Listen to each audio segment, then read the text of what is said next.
વંદે માતરમ બગીચાની ગ્રીલ અસામાજિક તત્વો દ્વારા તોડી પાડવામાં આવી છે તે બાબતે વાત કરવામાં આવી હતી।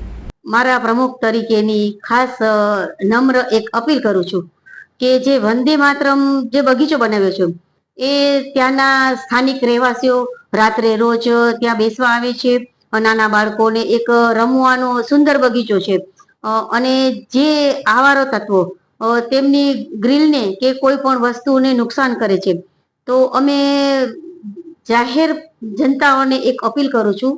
કે આવા સરકારી જે બગીચાઓ છે બનાવ્યા છે જે લોકોની સુખાકારી માટે બનાવ્યા છે એમને નુકસાન ન કરો અને જો અમને કોઈ પણ પ્રકારની જાણ થશે કે આવા લોકો આમને નુકસાન કરે છે તો નગરપાલિકા દ્વારા અમે એમને કંઈ પણ દંડને પાત્ર કરાવશું। પ્રમુખ સાહેબ ત્યાં કને એક ચોકીદાર રાખી દેવામાં આવે કે અથવા કેમેરા લગાવવામાં એના માટે શું નગરપાલિકાનો પ્રયત્ન રહેશે? એના માટે અમે એક ખાસ પ્રયત્ન કરશું કે ગાર્ડનની જે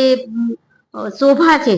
એ શોભામાં અભિવૃદ્ધિ થાય અને એના માટે એક ચોકીદારની કે સીસીટીવી કેમેરા લગાવી અને એની અમે બધી